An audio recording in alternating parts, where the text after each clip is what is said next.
The states of the West seem desperate for domestic violence. You can see it in bloody-minded agitation for open war with Russia, relentless stoking of the charnel house of Ukraine, not to mention complicity in the genocide in Gaza and the horrors meted out to the civilians of Lebanon. But Western states seem, to me, every bit as eager for violence on the streets of home. I say desperation for violence might be explained on the grounds that without it, the dream of total control must remain out of reach.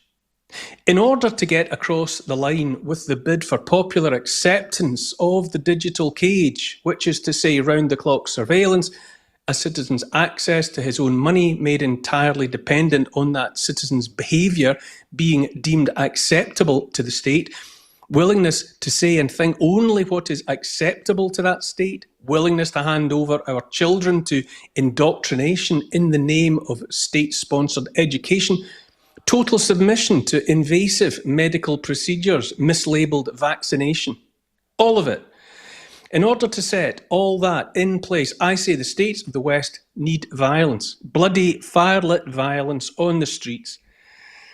This week, we read the British state wants the power to control YouTube, to have prominence and preference accorded to state propaganda, so that users might face a struggle to avoid having that propaganda shoved down their throats.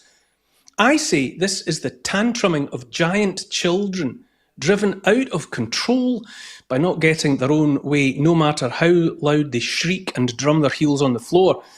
In Britain, where I live, I am asked all the time whether I think civil war is imminent. Revolution, a great and bloody civil war lit up by the flames of burning buildings and cars, rampaging mobs, people, as we say, taking the law into their own hands, whatever. This is the fantasy of the state. It seems to me the state absolutely requires the outbreak of real violence of the sort I'm describing. The state has been piling the necessary tinder and combustible material for that conflagration for generations.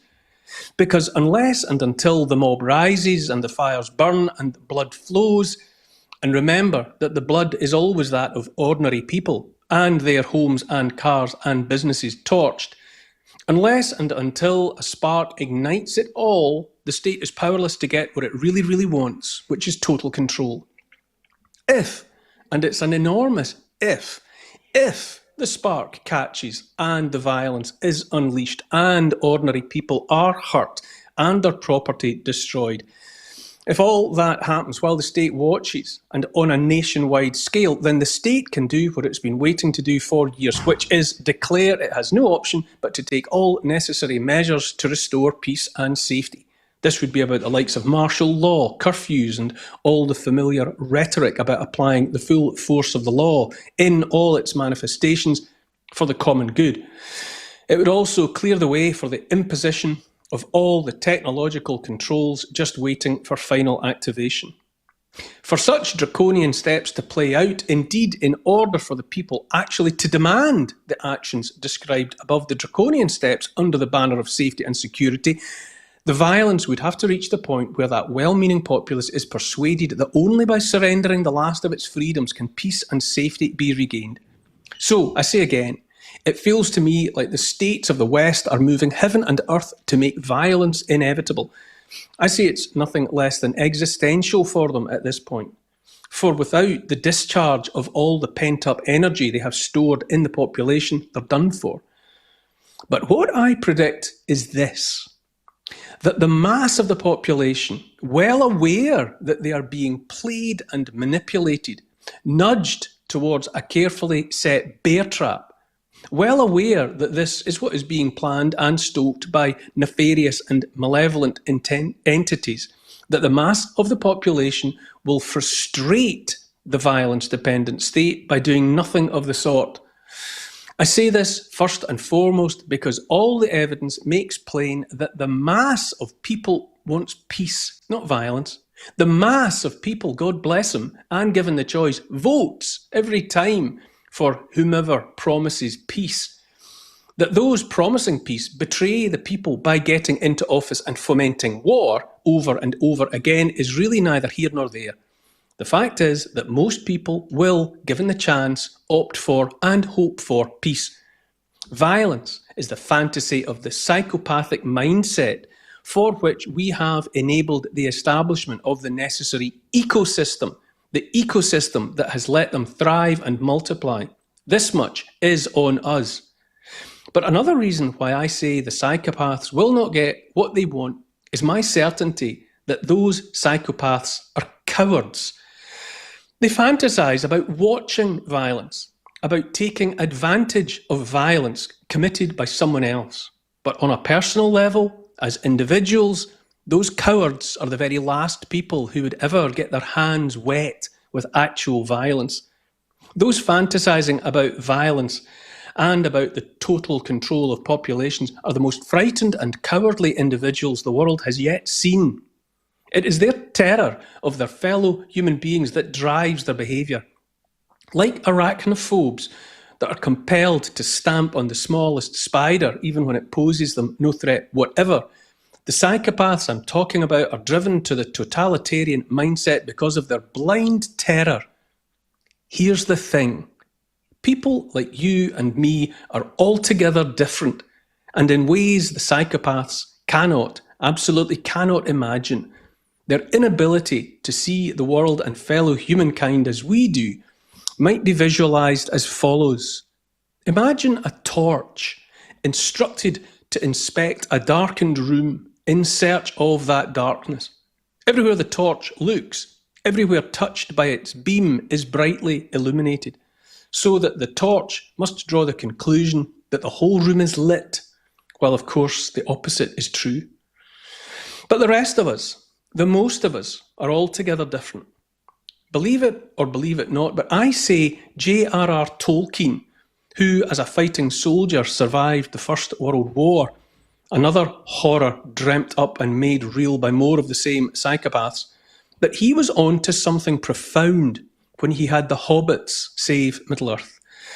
The hobbits were, for Tolkien, the embodiment of the English, or perhaps the British people. Above all, they wanted peace, and to be left in peace to tend their gardens and their families. The great battles towards the end of The Lord of the Rings are just sideshows that make no difference to the outcome. The hobbits do what is needed, and so save the world by carrying a burden until such times as the evil finally destroys itself by its own nature. The evil is utterly confounded and then defeated by the peaceful persistence of the hobbits in the face of all adversity and hardship, in the face of all provocation. We, as ordinary people, are being ruthlessly provoked by cowardly psychopaths fantasizing about the vicarious thrill of watching other people running rampage. Their worldview is predicated now on ordinary people taking to the streets and spilling the blood of other ordinary people. Unless and until that happens, the psychopaths cannot get where they need to be in order to survive. I say this because it's my opinion that the state here in Britain and elsewhere has crossed the Rubicon. There is no going back now for them. The absolutely perilous, indeed powerless nature of the position in which they have put themselves is made evident by the farce of the imminent coronation of Andy Burnham, newly minted MP for Makerfield, as leader of the Labour Party and so Prime Minister. It took his gormless predecessor, Keir Starmer, a couple of years to reach the bottom of the deep pit of national loathing. Burnham's bottom has not even touched the toilet seat, still warm from Starmer's cheeks, and already he is the spittoon for the nation's bile. Everyone paying attention knows he comes only to press harder on the gas pedal, hurtling the vehicle towards a totalitarian police state, an action he performs on behalf of his masters. And all eyes are wide open to watch his hapless antics in thrall to the puppet masters. All that is laid bare, the cynical disruption of communities driven by replacement immigration, the attack on family values, on traditional morality, on perception of Indigenous history and culture, the state complicity in genocide, the proliferation of propaganda in desperate bids to foment anti-Russia and anti-Iran hysteria, the seeming promise of perpetual war regardless. All of it choreographed and driven by psychopaths who would see blood and fire in the streets. But I say those psychopaths will fail in the end because ultimately, and most importantly, they fail to understand what it truly means to be human and alive. While their fantasies are forever war, everyone at everyone else's throats on the grounds of cynically stoked racial and religious strife. While they dream unwetly of a world in which they have everything and we have nothing, a world upon which they squat like the misshapen of cuckoos in the nest, in which they have absolute life and death power over all. While they dream of all that, I say they will not ever make their dream real, because I say they will be undone in the end by the true nature of regular, decent people of every colour and creed who want peace, who would live and let live. The state is desperate for the final acts of massive violence it thinks will deliver it, the world, and everyone in it. I say all we have to do is deny them by being what we really are and what we have always been, our decent, regular, peace-loving selves. Thanks for watching. I have been Neil Oliver. If you've enjoyed this content, don't forget to click and subscribe. And if you haven't already done so, go to the App Store and download the GB News app.